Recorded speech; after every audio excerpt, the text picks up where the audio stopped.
સર્વેને જય શ્રી કૃષ્ણ. આજે આપણે જાણીશું માક્ષર માસ મહાત્મ્ય.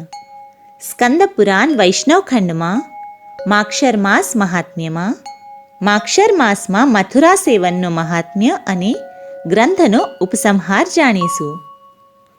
શ્રી ભગવાન કહે છે, મથુરા નામે જે પ્રસિદ્ધ મારું ઉત્તમ ક્ષેત્ર છે તે મારી પરમ પ્રિય, પ્રશસ્ત અને રમણીય જન્મભૂમિ છે. હે ચતુર્મુખ, મથુરામાં જ્યાં કોઈ પણ સ્થાને મનુષ્ય સ્નાન કરે છે તે ઘોર પાપથી મુક્ત થઈ જાય છે. બધા ધર્મોથી બહિષ્કૃત દુષ્ટાત્મા મનુષ્યને માટે પાપનાશની મથુરા નરકની પીડા દૂર કરનારી છે. કૃતજ્ઞ, શરાબી, ચોર અને પ્રતિજ્ઞાભંગ કરનાર મનુષ્ય મથુરામાં જઈને ઘોર પાપથી મુક્ત થઈ જાય છે. જે કોઈ બીજા આશયથી નોકરી કે વેપાર માટે પણ મથુરા જાય છે તે પણ મથુરામાં સ્નાન કરવાથી પાપ રહિત થઈને સ્વર્ગલોકમાં ચાલ્યા જાય છે. મથુરાનું નામ લેનારની પણ મુક્તિ થઈ જાય છે. જે મનુષ્ય ત્યાં 3 રાત્રિ નિવાસ કરે છે તેઓ પોતાના દર્શન તથા ચરણરજથી બીજાઓને પવિત્ર કરી દે છે. જેમ નાના નાના તનખા ઘાસના મોટા જથ્થાને પણ બાળી નાખે છે, તે જ પ્રમાણે મથુરાપુરી મોટા મોટા પાપોને ભસ્મ કરી નાખે છે. બીજા સ્થાનોમાં કરેલા પાપ તીર્થસ્થાનમાં જવાથી નષ્ટ થઈ જાય છે, પરંતુ તીર્થોમાં કરેલા પાપ વજ્રલેપ થઈ જાય છે. હે ચતુરાનંદ, બીજા સ્થાનોમાં પાપોનો ભોગ 10 વર્ષે પૂરો થાય છે. તે મથુરામાં 10 દિવસમાં સમાપ્ત થઈ જાય છે. સ્વર્ગ, પાતાળ, અંતરિક્ષ તથા મનુષ્યલોકમાં મથુરાપુરી જેવું મારું પ્રિય બીજું કોઈ ક્ષેત્ર નથી. તીર્થરાજ પ્રયાગમાં 1000 વર્ષ નિવાસ કરવાથી જે ફળ પ્રાપ્ત થાય છે તે મથુરાપુરીમાં માત્ર માગશર માસ રહેવાથી મળી જાય છે. જેને કદી મથુરા જોઈ નથી અને તેને જોવાની ઈચ્છા રાખે છે તેનું મૃત્યુ ગમે ત્યાં થાય, તેનો જન્મ મથુરામાં થાય છે. હે મારા પ્રિય ભક્તો, તમે મથુરાપુરીમાં નિવાસ કરો. ત્યાં ગોપીઓથી ઘેરાઈને હું સદા નિવાસ કરું છું. સંસારમાં ડૂબેલા શિષ્યો, મારી વાત સાંભળો. જો તમે અત્યંત આનંદ પ્રાપ્ત કરવા ઈચ્છતા હો તો મથુરાપુરીમાં નિવાસ કરો.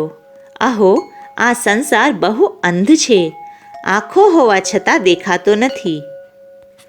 મુક્તિદાયીની મથુરા હોવા છતાં પણ સદા જન્મ મૃત્યુરૂપી સંસારનું સેવન કરે છે. સૌભાગ્યવશ દુર્લભ એવો મનુષ્ય જન્મ મળવા છતાં જેમને મથુરાપુરી જોઈ નથી તેમનું આયુષ્ય વ્યર્થ ચાલ્યું ગયું.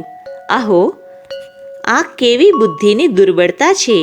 મોહનો કેવો અદ્ભુત મહિમા છે કે મનુષ્ય મથુરાપુરીનું સેવન કરતા નથી. જે મથુરાને પ્રાપ્ત કર્યા પછી પણ અન્યત્ર જવાની અભિલાષા રાખે છે તે અજ્ઞાની છે. જે પાપમાં ડૂબેલો છે, દરિદ્રતાથી પરાજિત છે અને જેમની ક્યાંય પણ ગતિ નથી, તે બધા માટે મારી મથુરાપુરી આશ્રય છે. આ અત્યંત સારભૂત સ્થાન છે. ગોપનીયથી પણ અતિ ગોપનીય પરમ રહસ્ય છે.